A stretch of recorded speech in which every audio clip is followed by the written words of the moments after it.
রাজধানী সহ বিভিন্ন জায়গায় খাদ্য দপ্তরের আধিকারিকদের নিরন্তর অভিযান অব্যাহত রয়েছে। আজ সদর মহকুমা প্রশাসনের অন্তর্গত হাপানিয়া এবং আমতলি বাজারের বিভিন্ন ফাস্টফুড সহ মিষ্টির দোকানগুলোর মধ্যে সাঁড়াশি অভিযান চালান খাদ্য দপ্তর এবং মহকুমা প্রশাসনের যৌথ টিম। এই অভিযানের অঙ্গ হিসেবে সংশ্লিষ্ট বাজারের বিভিন্ন দোকানে কিরকম ব্যবস্থা রয়েছে, দপ্তরের নির্দেশগুলিকে কিভাবে মান্যতা প্রদান করা হচ্ছে সে বিষয়গুলো দেখা হয়। কিছু কিছু ক্ষেত্রে অনিয়ম ধরা পড়লে সাথে সাথে ব্যবস্থাও গ্রহণ করা হয়। বিশেষ করে এদিনের এই অভিযানে নিয়ম বহির্ভূত বাণিজ্যিক গ্যাস সিলিন্ডারের বদলে বাড়ি ঘরের গ্যাস সিলিন্ডার ব্যবহার করার অভিযোগে বেশ কিছু গ্যাস সিলিন্ডার বাজেয়াপ্ত করা হয়। এদিকে প্রশাসনের তরফ থেকে দাবি করা হয়েছে এরকমের অভিযান জনস্বার্থে আগামী দিনেও জারি থাকবে। আলু পেঁয়াজের যে হোলসেল ট্রেডার্স তাদেরকে নিয়ে আমার চেম্বারে একটা মিটিং করেছিলাম।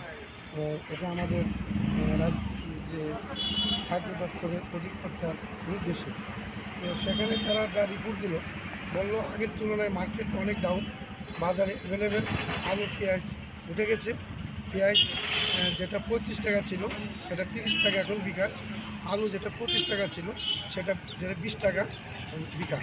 আজকেও আমরা যখন গ্যাস সিলিন্ডার নিয়ে আমরা রেড করতে আসলাম, তখন এই যে হাফানিয়া বাজারে আমরা দু একটা দোকানে আমরা ভিজিট করি, এখানে আমরা কাস্টমারদেরকে জিজ্ঞেস করেছি যে আলু পেঁয়াজ তোমরা কত করে কিনেছো। তারা পরিষ্কার ভাষায় বলতো পেঁয়াজ 30 টাকা আর আলু হচ্ছে পেঁয়াজ হচ্ছে 25 টাকা, আলু হচ্ছে 20 টাকা। তো এটা হচ্ছে কোয়ালিটির উপরে অনেকটা নির্ভর করে।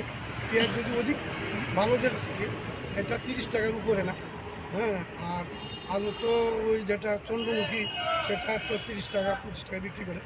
বিভিন্ন কোয়ালিটি আছে, তবে সর্বনিম্ন যেটা আলু 20 টাকা, পেঁয়াজ 25 টাকা।